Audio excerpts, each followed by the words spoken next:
Express 0.3333 dot dot dot, okay, in terms of या in form of P by Q. अब मुझे ये बताओ, ध्यान से समझो बच्चों, देखो इसी सवाल को ऐसे भी दे सकता है या ऐसे भी दे सकता है, और 0.3 बार भी दे सकता है। आपको याद आया? 0.3 बार का मतलब है 333 रिपीट कर रहा है। चलो बताओ, ये टर्मिनेटिंग है नॉन टर्मिनेटिंग है? जल्दी से बताओ। Non terminating. नॉन टर्मिनेटिंग में कौन सा वाला है? नॉन टर्मिनेटिंग रिपीटिंग है या नॉन टर्मिनेटिंग नॉन रिपीटिंग है? Non terminating repeating. रिपीटिंग है। नॉन टर्मिनेटिंग रिपीटिंग बोल दो और चाहे नॉन टर्मिनेटिंग रिकरिंग बोल दो, बात क्या है, सेम है। तो यानी कि ये रैशनल नंबर की कैटेगरी में जाता है। तो अगर ये रैशनल नंबर की कैटेगरी में जाता है तो इसको आप पी बाई क्यू के फॉर्म में एक्सप्रेस कर सकते हो। यस सर, कर तो सकते हैं सर, कर दो। आओ, तो कैसे एक्सप्रेस करोगे, ध्यान चेक करो।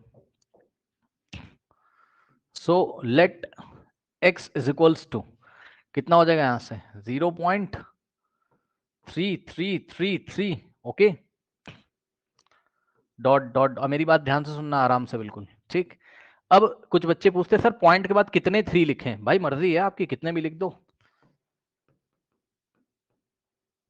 कोई बच्चा मेरे से कहता है, सॉरी, कोई बच्चा मेरे से कह रहा था सर इसके बाद मैं कितने 3 लिखूं? कितने भी लिख दो, कितने भी लिख दो भाई, बस 3 डॉट लगाना मत भूलना, ठीक, 3 डॉट लगाना है। अब सुनो, ये बनेगी इक्वेशन नंबर 1। क्या बनेगी ये?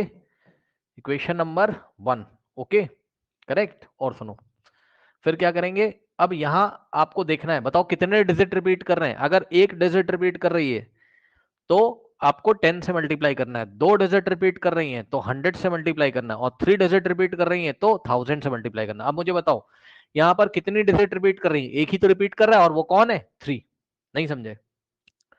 ठीक है, तो यहां किससे मल्टीप्लाई करोगे? 10 से। 10 से। तो 10 से बोथ साइड मल्टीप्लाई करोगे। अब कैसे करेंगे सर? 10 से लेफ्ट में भी मल्टीप्लाई करो, राइट में भी, तो 10 इंटू एक्स कितना हो जाएगा? समझ जाना आराम से, बिल्कुल देखो, 10 इंटू एक्स हो जाएगा 10x, ठीक, इज इक्वल्स टू, अब सुनो, इधर जब आप 10 से मल्टीप्लाई करोगे तो ये वाला पॉइंट यहां पर आ जाएगा। भाई इतने तो समझदार हो आप, इसके राइट हैंड साइड देखो, किसी भी इक्वेशन में जब मल्टीप्लाई करते हैं ना तो लेफ्ट में भी उसी नंबर से करते हैं, राइट में भी उसी नंबर से करते हैं, ठीक। सो 10 इंटू एक्स 10x, और 10 से मल्टीप्लाई करोगे तो ये कहां आ जाएगा आपका? 1 प्लेस राइट में, करेक्ट। तो क्या आ जाएगा यहां से बताओ? 3.333। अब सुन लो आराम से, सुन लेना मेरी बात ध्यान से भाई, ध्यान से। यहां डेसिमल के बाद कितने 3 लिखें? 1 2 3 4, तो आपको यहां भी डेसिमल के बाद कितने 3 लगाने हैं? 4। अब बोलेगा सर कैसे सर? अरे भाई एक बात बताओ, इसके पीछे तो 3 बहुत सारे आ रहे हैं ना, तो भाई आप तो कितने भी 3 ले सकते हो, कोई दिक्कत नहीं, बस आप ये ध्यान रखो कि ये वाला पॉइंट यहां आ जाएगा। तो क्या होगा? 3.333।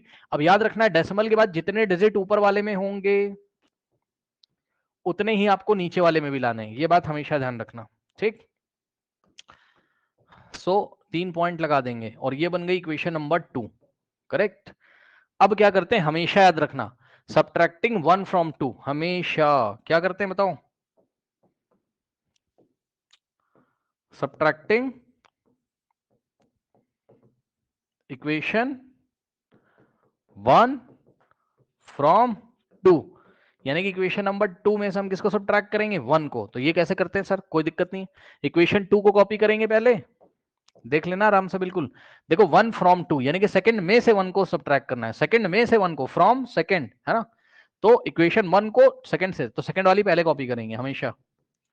तो सेकंड इक्वेशन क्या है, चेक कर लो, 10x इज इक्वल्स टू 3.3333, है ना। और कितने डॉट हैं? 3 डॉट लगाने हैं आपको, ठीक। और इक्वेशन नंबर 1 क्या है? x इज इक्वल्स टू, देखो इक्वेशन नंबर सेकंड पहले लिखोगे, उसके नीचे इक्वेशन नंबर 2 लिखोगे, सॉरी इक्वेशन नंबर 1 लिखोगे। इक्वेशन नंबर 1 क्या है? ध्यान से चेक करना, ये डेसिमल है तो डेसिमल के नीचे डेसिमल, डेसिमल से पहले 0 है तो 0 लगा देंगे, और उसके बाद क्या है? 3.333, ओके। उसके बाद क्या है? 3 डॉट है, ठीक, ये हो गया। अब सुनो, अब यहां पे लाइन ड्रॉ करो एक और माइनस कर दो, करो, क्या आएगा बताओ? हाँ भाई जरा बताइए, 10x माइनस एक्स कितना होता है? कोई बता सकता है? 10x में से x माइनस करो कितना आ जाएगा? 9x। 9x नहीं पता ही आप लोग को? बेटा ये तो बड़ा आसान है, 10x माइनस एक्स। अरे इधर देखो भाई, क्या कर रहे हो, 10x में से x माइनस करोगे, इसका ये मतलब होता है कि 10x और यहाँ x के आगे कोई नंबर नहीं तो 1 सोचेंगे ऐसे। ठीक, तो 10 माइनस 1 कितना होता है 9, तो ये हो जाएगा 9x। आया कि नहीं आया बताइए, आ गया।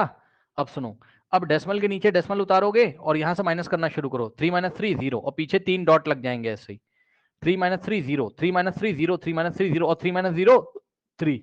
अब सुनो 9x कितना आ रहा है, 9x इज इक्वल्स टू कितना आ रहा है, ध्यान से सुनिए, कितना आ रहा है 3.000, इतना तो मैथ्स आपने पढ़ा होगा, सुन लो बच्चों ध्यान से, 3.00000 आता चला जा रहा है, तो 3.000 का मतलब 3 ही तो होता है। तो इसका मतलब क्योंकि 3 के बाद पॉइंट है, पॉइंट के बाद कितने भी जीरो आ जाए उसका कोई मतलब नहीं है, यानी कि 3 लिखा हुआ है, तो राइट हैंड साइड में कितना लिखा है 3 लिखा हुआ है। ठीक, अब ध्यान दें, ये 9x का क्या मतलब होता है कि 9x में मल्टीप्लाई कर रहा है। ठीक, तो 9x में अगर मल्टीप्लाई कर रहा है उधर जाके डिवाइड करेगा, यानी कि x इज इक्वल टू कितना हो जाएगा 3/9। ठीक, अब हम क्या करेंगे, काटेंगे इसको, 3 1 जा 3, 3 3 जा 9, तो x की वैल्यू कितनी आ जाएगी 1/3। और x था क्या तुम्हारा, x ये नंबर था जो तुमने माना था, यही x था 0.3 बार। ठीक, यानी कि जो 0.3 बार है वो किसके इक्वल है 1/3 के इक्वल है, या 0.3 बार बोलो या 0.333 डॉट डॉट डॉट बोलो, बात सेम है। तो इस तरीके से हमने इसको जो नॉन टर्मिनेटिंग रिकरिंग था उसको हमने p बाई क्यू के फॉर्म में लाके दिखा दिया। कोई डाउट है बताइए, बताइए स्टूडेंट्स जल्दी से। No sir. सुनो बेटा, शर्माओ नहीं, कोई डाउट है बताओ, तुम्हें कोई नहीं बताएगा, तुम अपने घर पे ट्यूटर भी बुला लोगे सब, कोई तुम्हें डिटेल में नहीं बताएगा, मेरे को बताओगे तब तो मैं बताऊंगा आगे तुम्हें। कोई डाउट है बताओ, नो सर। बोलोगे तब मुझे समझ में आएगा ना। अब सुनो, तुमको एक काम करना है, क्या करना है, कॉपी पेन लो, फटाफट इस सवाल को करो, क्योंकि अभी मैं नेक्स्ट सवाल फिर से कराऊंगा तुमसे, तो बहुत सारे सवाल कराऊंगा भी, तुम्हें कॉन्सेप्ट क्लियर हो जाएगा।